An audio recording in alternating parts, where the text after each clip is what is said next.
सो hey guys, आज का weather update क्या ही दूँ मैं, आप लोग देख ही लो। और हवा इतनी तेज चल रही है इस टाइम पे कि क्या ही बताएं हम।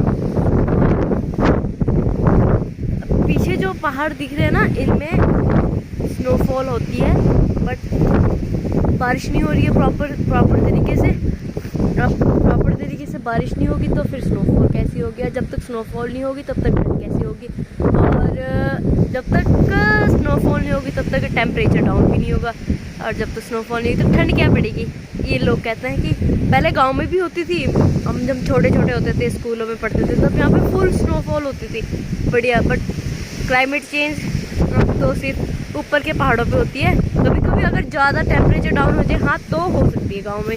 बट मेरा डॉगी भी है पीछे जो कि मेरे साथ ही घूम रहा है, और हम दोनों मज़े लेने आए ऊपर। और अभी मैंने 3 लेयर्स डाली हुई है, और अभी इतनी ठंड नहीं है। वैसे बेसिकली देखी जाए तो इतनी ठंड नहीं है। बेशक टेम्परेचर चल रहा है अभी 7-8, जहाँ तक मुझे पता है इतना टेम्परेचर चल रहा है। और बारिश आने वाली है इस साइड से, एक मेरे पीछे से जो पहाड़ है उधर, इस साइड से ये धुंध सी दिख रही है, उस साइड से बारिश आने वाली है। और फिर देखते हैं कि बारिश काफ़ी टाइम हो गया कि बारिश नहीं आई है, जिस वजह से फसलें जो भी है, जैसे गेहूँ हो गए, लहसुन हो गए, बहुत सारी वेजिटेबल्स होती है जो लगाई होती है लोगों में, गांव ने हमने भी लगाई है। मैंने बहुत मेहनत करी है उसमें, अगर बारिश नहीं होगी तो सारी बर्बाद हो जाएगी।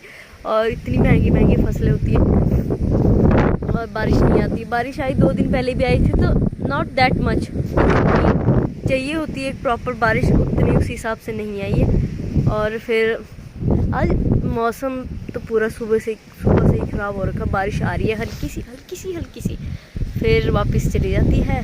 फिर ऐसी हवा चलती है, ऐसी हवा, इस हवा की वजह से इतनी ठंड बढ़ जाती है ना, इतनी ज़्यादा ठंड कि जितनी मतलब स्नोफॉल भी नहीं पड़ती उतनी। तो यार इतनी तूफान बिल्कुल एकदम ऐसा लग जाता है कि कुछ सुनाई भी नहीं दे रहा होगा, क्योंकि हवा इतनी तेज़ है। और अभी बिल्कुल मौसम एकदम ख़राब हो रखा है पूरा, एकदम ऐसे कि बिल्कुल अच्छी सी बारिश हो जाए ना, मज़ा आ जाएगा। ऊपर से लाइट भी नहीं है यहाँ, तो प्रॉब्लम ही ऐसी है कि थोड़ी सी हल्की सी बारिश हो और थोड़ी सी हवा चल जाए, बस लाइट गई, 2 दिन के लिए गायब। पहले भी 2 दिन पहले ही मौसम ख़राब हुआ था, 2 दिन के लिए लाइट बंद हो गई थी। वो तो एक दिन उस वजह से लाइट आई थी क्योंकि गांव में SDM वगैरह आए थे, तो उस वजह से लाइट आ गई थी, पता नहीं। और वो भी कुछ टाइम के लिए आई थी, जब तक वो यहाँ रहे थे। और फिर जब वो चले गए थे फिर शाम तक थी लाइट। बट अगले दिन फिर मौसम साफ था, और आज फिर मौसम ख़राब हुआ है, तो फिर लोग बोलते हैं कि हिमाचल की लाइफ तो बहुत अच्छी होती है, आप लोग पहाड़ों में रहते हैं, ब्यूटीफुल व्यू, आप इतनी बड़ी बड़ी लोकेशनों में रहते हैं, आके देखो फिर पता चलेगा। टूरिस्ट तो 1-2 दिन में आते हैं तो मज़े करके चले जाते हैं, गूगल करते हैं, उनको पता होगा कि जब बारिश होती है या ज़्यादा ठंड हो जाती है कि ऐसी मौसम होता है, हफ्तों भर लग जाते हैं ऐसी मौसमों में कि हल्की हल्की बारिश होती, कहीं जा नहीं सकते आप। थोड़ी हल्की सी स्नोफॉल हो जाए तो फिर आप बाहर नहीं जा सकते हो। टेम्परेचर इतना डाउन हो जाता है कि पानी वगैरह इतना ठंडा हो जाता है ना कि बंदा करे तो करे क्या। इसमें बैल भी है, आपकी गाय भी है, बकरियां भी हैं, उनको पानी भी पिलाना है। और फिर इतना ठंडा टेम्परेचर में उनको पानी पिलाएं तो बीमार होने की वजह से उनको गर्म पानी पिलाओ। सबको ऐसा लगता है कि, और ऐसा नहीं है कि हाँ भाई अंदर ही सब सारा कुछ है, नहीं, बाहर भी जाना पड़ता है, उनको घास भी डालना पड़ता है, और उनको लेके भी जाना पड़ता है। अगर वो बंद रहेंगे कमरों में, उनको भी तो प्रॉपर डाइट चाहिए ना। ऐसा थोड़ी ना कि हम इंसान खाते रहें उनको छोड़ दे कि नहीं भाई। तो घर से बाहर निकलने की, एक रूम से दूसरे रूम जाने के लिए भी मौत पड़ती है, कैसा लगता है। और ऊपर से सीमेंटेड जो ये मकान होते हैं, ये इतने ज़्यादा ठंडे हो जाते हैं ना। और जो लकड़ी वाले होते हैं वो थोड़े वो थोड़े टेम्परेचर मेंटेन करते हैं, और वहाँ पर उतनी ठंड नहीं होती है। जो ऐसा नहीं है कि हमारा है लकड़ी वाला घर है, बट वहाँ पे फैसिलिटीज़ नहीं है। अभी वहाँ पे वॉशरूम्स नहीं है, किचन नहीं है। किचन थी बस पुरानी थी, बट वो अभी ख़राब हो चुकी है, वहाँ रह नहीं सकते हैं। फिर अब जब नया मकान डला था ये वाला, तब इस पे शिफ्ट हो गए थे। अब उस घर में कोई रहता नहीं है, ताले लगे हुए थे। मैं तो कई बार बोलती हूँ चले जाना चाहिए, कि मैं दूसरों के घर देखती हूँ ना, जैसे नीचे हमारी जो फैमिली के चाचू और है, वो वुडन हाउस में रहता है तो वहाँ का टेम्परेचर मेंटेन रहता है कि आप आगे चला लो ना तो पूरे घर में एकदम गर्मी गर्मी रहता है। और जैसे हमारे जो बैल वगैरह है वो भी लकड़ी वाले घर में ही है, तो वहाँ जाओ ना बिल्कुल गर्मी लगती है, अंदर चले जाओ ना बिल्कुल एकदम ऐसा लगता है वहाँ कहाँ आ गए इतनी गर्म जगह में। और हमारे यहाँ पे इतना ज़्यादा ठंड हो जाती है ना, जो यहाँ के लोकल है उन्हें ही पता होगा कि यहाँ पे कितनी ज़्यादा ठंड होती है। बेशक यहाँ बर्फ़ नहीं पड़ती, उतनी ज़्यादा नहीं पड़ती है, बट हाँ जो हाइटेड ये माउंटेन्स है उसमें इनमें पड़ जाती है, पर उस वजह से इतनी ज़्यादा ठंड पड़ जाती है ना कि हालत ख़राब हो जाती है कि कपड़े कपड़े पहने बढ़िया रजाई में बैठे रहो। नहीं भाई ऐसे भी तो नहीं बैठ सकते, 36 काम होते हैं कि एक काम करने के लिए भी आपको घर से बाहर निकलना पड़ेगा, जाना पड़ेगा, करना पड़ेगा, तब जाके नहीं होगा, ऐसा तो होगा नहीं। तो हमारी लाइफ बहुत स्ट्रगल वाली होती है। माउंटेन्स जो पहाड़ी लोग जो रहते हैं पहाड़ों में उनकी लाइफ स्ट्रगल वाली होती है, but we love to live here. मुझे तो इतने पसंद है ना कि मुझे कोई चॉइस देना कि हाँ आपको लाइफ टाइम पहाड़ों पे रहना या प्लेन लाइफ में लग्जरी लाइफ दो आपको सब कुछ सारी फैसिलिटीज़, मैं नहीं लूँगी। मुझे पहाड़ बहुत पसंद है, मैं पहाड़ों पर रह लूँगी, बेशक मुझे स्ट्रगल करना पड़ेगा जो भी चीज़ें हैं, पर मुझे पहाड़ बहुत, मुझे अपना घर इतना पसंद है ना, इतना ज़्यादा पसंद है कि क्या ही बोलूँ मैं। और एक तो इतनी परफेक्ट लोकेशन पे है ना मेरा घर की, इधर भी पहाड़ है और इधर भी पहाड़ है, और मेरा घर ये मेरा घर है, ये बाकी गाँव है। कपड़े धोने पड़ते हैं ठंडे पानी से, तो सोच लो कि मैं किस टाइप की लड़की हूँ जो लड़की इतने ठंड में ठंडे पानी से कपड़े धो सकती है, और लड़की कुछ भी कर सकती है। तो हल्की हल्की बारिश शुरू हो चुकी है और मुझे जाना है घास लेके आने, सूखा घास, मतलब जो काट के रखते हैं हम पहले, दिवाली से पहले काट के रखते हैं इन्हीं ऐसे सीज़न के लिए कि जब बारिश वगैरह हो और कहीं जा नहीं सकते हैं तो वो लेके आना पड़ता है। और स्पेशली विंटर सीज़न में हम काट के रख देते हैं और फिर उसको लेके आ जाते हैं, गाय को डालते हैं, फिर उसके साथ हरा घास लेके आते हैं जो उसको लेने पापा गए हैं, और मैं अभी सूखे को लेने जा रही हूँ। और फिर भी जाएंगे जल्दी जल्दी क्योंकि हल्की हल्की बारिश शुरू हो गई है और ऊपर से लाइट भी नहीं है, घर का काम भी है, और फिर गाय के लिए घास भी जल्दी बोलना पड़ रहा है क्योंकि जल्दी जल्दी जाना पड़ रहा है। पापा गए हैं बारिश में, फिर भीग के आएंगे वापस, फिर ठंड लगेगी, बहुत सारी चीज़ें होती हैं यार, कितना ही करेगा इंसान। और फिर ऐसा भी होता है कि आप घर में भी नहीं बैठ सकते, और क्या जाना, बाहर जाना पड़ता है, जाना ही पड़ता है। ये आपकी चॉइस नहीं है कि आपने नहीं जाना, ड्यूटी होती है, एक तरफ की ड्यूटी होती है कि आपको करनी ही करनी पड़ेगी, जिसका आपको पे ऑफ मिलता है। ऐसा नहीं कि मिलता नहीं, मिलता है भाई, दूध मिलता है, घी मिलता है, मक्खन मिलता है, जो कि डेली सुबह मैं खाती हूँ, जिसके बिना मैं ब्रेकफास्ट नहीं करती, और उसके लिए फिर मेहनत तो करनी पड़ती है। तो अभी हम जाएंगे और लेके आएंगे, वहाँ जाना मैंने, वहाँ से मैं लेके आऊँगी घास को, और ऐसे बांध के रखते हैं उनको, और काफ़ी सारा काटते हैं, काफ़ी ज़्यादा क्वांटिटी में, क्योंकि बैल भी है, गाय भी है, उन सबको देना पड़ता है। और मौसम ऐसा हो रखा है और हल्की हल्की बारिश भी शुरू हो चुकी है। देखो ये होता है, ऐसा सूखा घास रखा होता है, और ये सब हमारा है, मतलब 1 2 3 ये हमारा है। तो इनको बांध के लेके जाएंगे और फिर जाएंगे, और ख़राब होने वाला है, बारिश होने वाली है, अभी ज़्यादा बारिश हो जाएगी, फिर ऐसा होता है कि घर से बाहर नहीं निकल सकते, तो इनके लिए लेके जाना पड़ता है।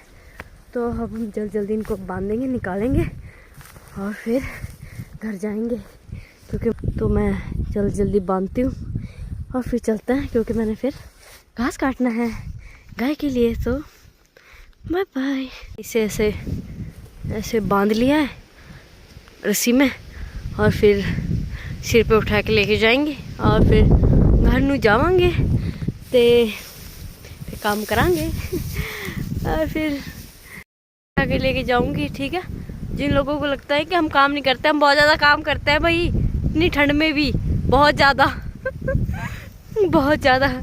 मैंने मैं खुद कर रही हूँ। मैंने लाइफ में इतना काम कभी नहीं करा। मैं खुद बोल रही हूँ, मैं खुद अपनी बुराई खुद कर लेती हूँ, मुझे नहीं फ़र्क पड़ता कि जितना काम मैंने इन 5-6 महीनों में किया है घर रह के, बहुत ज़्यादा। और मेरी मम्मी का ऑपरेशन हो गया था तो उस वजह से मुझे और ज़्यादा काम करना पड़ता था, बहुत ज़्यादा, जिस वजह से मेरी हालत बहुत ज़्यादा ख़राब रहती थी, बहुत ज़्यादा। ऐसा लगता था कि यार मम्मी लोग कैसे कर लेते हैं इतना सारा काम यार, और ऊपर से रोज़ थकते भी नहीं हैं, फिर हमारी केयर भी करते हैं यार, फिर ऐसा लगता है। ऊपर से मेरी मम्मी इतनी जिद्दी है ना, अभी वो घर आए हैं, बैठती नहीं भाई, बिल्कुल भी नहीं बैठती है कि आराम से बैठ जाए, आराम कर ले, नहीं। मेरे को कोई बोले ना कि आराम कर, कुछ मत कर तू, मैं तो लेट जाऊँ आराम से। मेरी मम्मी, और hats off to all mothers जो इतना सारा करती हैं और फिर भी एक कंप्लेंट तक नहीं करती है। ऐसा है, मैं बहुत ज़्यादा बोल रही हूँ, आई नो मेरे आँख में कुछ चला गया है और बहुत ज़्यादा तकलीफ़ हो रही है। मैं इसको सिर पर उठा के जल्दी जल्दी घर चलती हूँ क्योंकि मुझे बहुत सारा काम करना है, बहुत ज़्यादा। अभी मेरे पापा आएंगे तो मुझे डांट पड़ेगी क्योंकि वो बोल के गए मेरे को कि जल्दी जल्दी सारा काम कंप्लीट करना है क्योंकि ठंड हो जाएगी और फिर शाम को बाहर का काम नहीं ज़्यादा कर सकते और रात को ज़्यादा टेम्परेचर डाउन हो जाता है। तो अभी जल्दी जल्दी काम कर लेते हैं, ठीक है, फिर शाम को मिलते हैं। Bye bye. अगर फ़ोन में चार्जिंग रही तो क्योंकि लाइट नहीं है, सो सॉरी फॉर दैट। तो मैं घास लेके आ गई हूँ, अंदर ये है, अंधेरा ही अंधेरा है, बट जो मर्जी बोलो गर्म है अंदर यार। हाँ, सुकून सुकून। मेरे हाथ जब भी ठंडे होते हैं मैं इन अपने जो पशु है उनके साथ खेल लेती हूँ, उनकी खुजली जाती है और मेरा हाथ गर्म हो जाता है। और मैं लेके आ गई हूँ, अब इसको काटेंगे हम और फिर काटने के बाद डालेंगे। और अंदर अंधेरा है और फ़ोन में चार्जिंग भी कम है और मुझे नहीं लगता है कि जिस हिसाब से माहौल है कि लाइट आएगी। ऊपर से गवर्नमेंट इतने सारे रूल रेगुलेशन बनाती है, इस पर टैक्स दो, उस पर टैक्स दो, टैक्स दो, टैक्स दो, इस हिसाब से फैसिलिटी देते नहीं है। और गांव में लोग बहुत ज़्यादा स्ट्रगल करते हैं इन सब छोटी छोटी चीज़ों के लिए। कि लाइट नहीं होती तो बहुत सारी प्रॉब्लम्स आती है कि खाना भी, यार पता है कि यहाँ चूल्हे होते हैं गाँव में, पर एक चूल्हे पे कितना ही सारा काम हो सकता है कि अगर लाइट हो तो थोड़ी छोटी मोटी चीज़ें जल्दी जल्दी हो जाती है। पर क्या कर सकते हैं हम, जो है सो है। गांव में लोग सारी नेगलेक्ट करते हैं किसी चीज़ों को कि हाँ भाई जो भी है क्या ही हो जाएगा, एक दिन लाइट नहीं हो जाएगी तो क्या हो जाएगा। अरे उनको ही पता होगा जो फेस करते हैं इन सब प्रॉब्लम्स को। और शहरों में तो 1-2 घंटे के लिए लाइट चली जाए ना तो आफत खड़ी हो जाती है, क्योंकि शहरों में लगता है कि लोग कि they do lots of work, they need electricity, but we also need.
इसको बोलते हैं बिछांद्रा। जो पहाड़ी होंगे उनको पता ही होगा, वैसे सबकी लैंग्वेज में अलग अलग बोलते हैं इसको। और इससे हम घास काटते हैं, तो ये इतना खतरनाक, इससे बंदा मर सकता है बहुत ज़्यादा, तो मेरे से पंगा मत लेना। तो इससे हम ऐसे इसको काटते हैं, इसके ऊपर रखते हैं, इसके ऊपर इसके ऊपर इसके ऊपर इसके ऊपर ऐसे ऐसे काटते हैं। ये घास है और ये मैं हूँ और ये काटने वाला है, तो हम काटेंगे, ठीक है। ये एक फ्रूट है और ये ऐसे पेड़ों पे लगता है, ये इसको बोलते हैं ब्यूड़ और इसको बोलते हैं बिरलटुआ और ये बहुत टेस्टी होता है और इसको हम बचपन में बहुत ज़्यादा खाते थे क्योंकि बहुत टेस्टी होता था और अभी भी खा रहे हैं। चाहे जितने बड़े हो जाओ, बचपन तो बचपन ही रहता है। सारा काम कंप्लीट कर गया, हमने घास लेके आगे हमने काट दिया है गाय के लिए भी और छोटे छोटे बछड़ों के लिए भी, बच्चियों के लिए। और गोबर साफ़ कर दिया हमने, पानी पिला दिया हमने, बारिश हो रही है। और फिर अब पापा आएंगे तो दूध निकालेंगे, क्योंकि मुझे तो नहीं आता है, मुझे सिर्फ एक वही काम नहीं आता है, दूध निकालना, क्योंकि मुझे नहीं आता। क्यों नहीं आता मुझे नहीं पता, मैंने कोशिश करी बट मुझसे नहीं हो पाता तो नहीं हो पाता। और इतनी जोर के बारिश हो रही है तो ऊपर से फ़ोन भी डेड होने वाला है, 20% चार्जिंग है। और अपन रिस्क लेते हैं, चलने तो जब तक चल रहा है। और मुझे नहीं लगता कि लाइट आएगी, इम्पॉसिबल, नेक्स्ट टू इम्पॉसिबल। तो अभी हम घर पहुँचेंगे, पहुँच चुके हैं, पहुँचेंगे क्या, पहुँच गए। गेट बंद करेंगे और अंदर आएंगे। तो बाय बाय। हाथ भी गंदे हो गए मेरे।